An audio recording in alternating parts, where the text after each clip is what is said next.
If necessary, yeah, take a bike, motorcycle. Bike, yeah. It can swerve in and out of cars if not barricade.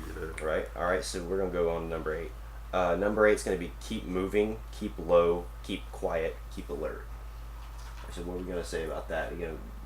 It's basically self-explanatory. It's basically stating don't make a bunch of noise, right? Don't be a dumbass, go around screaming, stomping your feet off in the house or anything like that. Here we go again with the size thing. Okay, I'm bigger than you. Right. I tend to make more noise.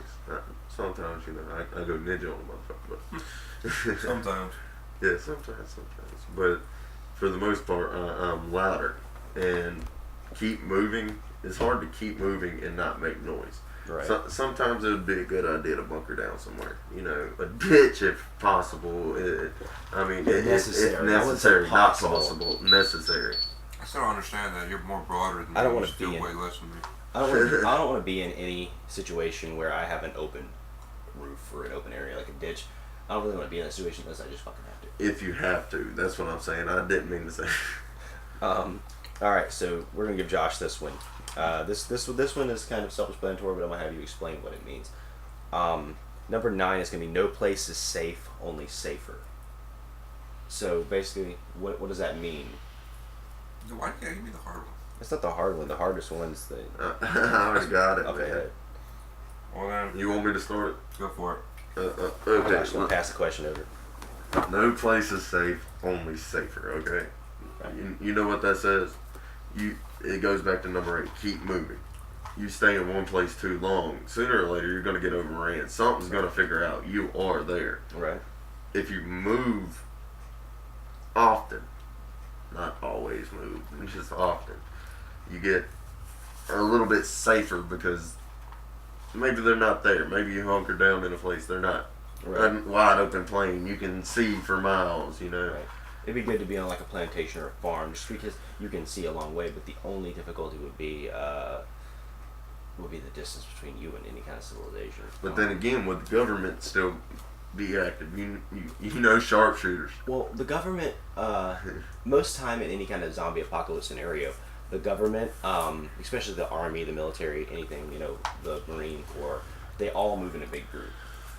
And bullets may slow down a bunch of zombies, but if they're getting overrun by a horde, eventually one guy's gonna get bit. His battle buddy's not gonna want to shoot him.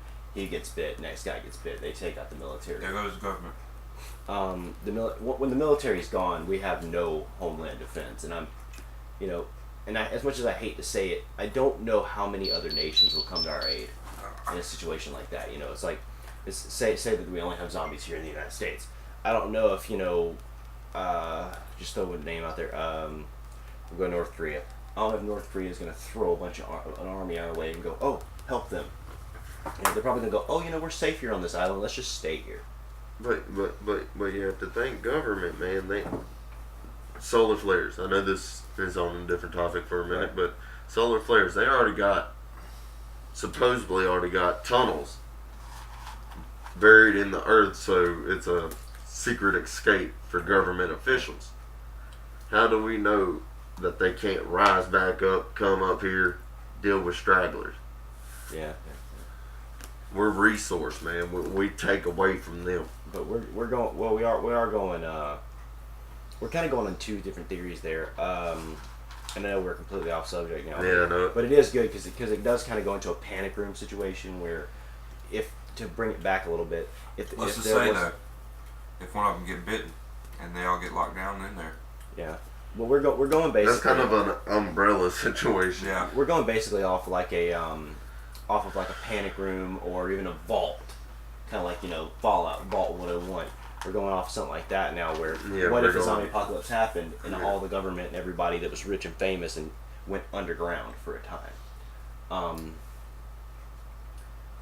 And I mean, yeah, it does kind of get to the point where rich people, the government, people that aren't middle class or lower citizens, kind of get a better treatment. So they may get actually put into a bunker, get saved, put in a bunker, and then they leave, the middle class to lower class people out in the open and go, okay, good luck, let you guys do what you're going to do. We're going to hide down here for, however long it takes, and then whenever we think it's safe, we'll open back up, come back out, and repopulate. You know, in other words, it's like the 2012 movie. yeah, in a sense. And we're gonna go ahead and go into the tenth rule here. We're gonna go in the 10th rule. Basically, it's easy to learn. The zombie may be gone, but the threat lives on. Mm. So I'm gonna drop you guys a scenario here. So we'll say that we're at the local Walmart. We don't really want to be at the local Walmart as an apocalypse if that ever happens, because that is like this poster back here says, that is an all-you-can-eat buffet. Zombies will be there all over the place. But we'll say that you're inside sporting goods for ammo for your assault rifle, whatever. I don't really know if they carry some assault rifle ammo, but that's just a pitch in the dark. I know pawn shops are selling freaking assault rifles. They probably got the ammo with it. Yeah. But Sad. we'll say you pop off 6 or 7 zombies back in frozen foods because you're trying to get good perishables, non-perishables, whatever. That goes back to the gun. You do not want to use that gun. Right. But we'll say you killed 6 zombies. I'll kill a zombie with a turkey if I have to. You in the frozen foods, you say, right? Yeah. There's grab a turkey. That's Them good. motherfuckers are hard. You ain't even got. And that's like a flail, man. Just pop. That's basically, yeah. I can see where you're going with that. What about silencer? Think I can still have them? Good luck finding them. Yeah. It isn't like you have endless fire with the silencer. Eventually, it will give out. Yeah. Well, yeah, silencer, I believe. Now, don't quote me on this because I'm not a gun expert. I wish I was. But I believe a silencer, after so long of use, I know it has to be cleaned. And if we're talking about some guy who's just using a silencer and doesn't really know how to clean it, then eventually it would get caked up and be unable to shoot anymore. Well, you have to think. Most people are civilians. They don't really think of shit like this. Only real redneck backwood leatherneck motherfuckers know. They got the basement filled with all different kind of assault weapons. Right. So we're gonna go with that. This is Alabama. So now we're done with the top 10 lessons. All right. We can continue on the conversation while Josh goes and does whatever he does. We're gonna continue on with the conversation, get an idea basically. So we're gonna make a scenario. Okay, we'll make a scenario. I want syrup. You gotta wait. We're gonna make a scenario. You got a blue? Okay. We're gonna make a scenario here, based on a little zombie survival thing. Okay, you're in a mall. We'll put you in a mall. We'll do the typical zombie scenario here. Are you talking Any about video game. Dead Rising? Any video game. There's always a mall. So we'll go on the zombie section under the pillow. So we'll actually go on a conversation about this zombie survival. You can't smoke inside. You gonna hold it? Okay.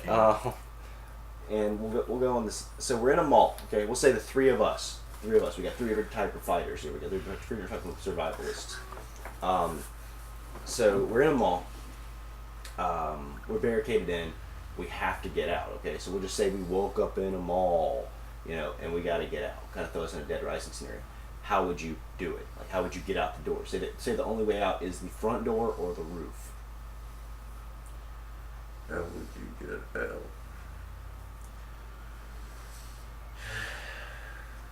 You got anything, Josh?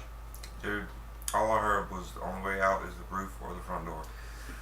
So Josh is thinking about key vocal points. There is one scenario. It is very, very, I would say dangerous. I mean, Yeah, I think if electricity is down, power line. If you can find a power line, you may be able to scale that bitch. So technically through the roof. Yeah, okay, so through the roof, you're going to go through the roof. But how do you get there? I mean, what kind of weapons are you going to use? You're in a mall, you have nothing with you. You have to go through the mall. We'll say that we're in our mall, okay? So we're in our mall. You have to use things that are in our mall to survive. Then that'd be very difficult. I'm thinking of the flea market. That'd be very difficult. We have no gun store in our mall. We really have no weapons store. Tinderbox, actually, yeah, Tinderbox. They sell knives.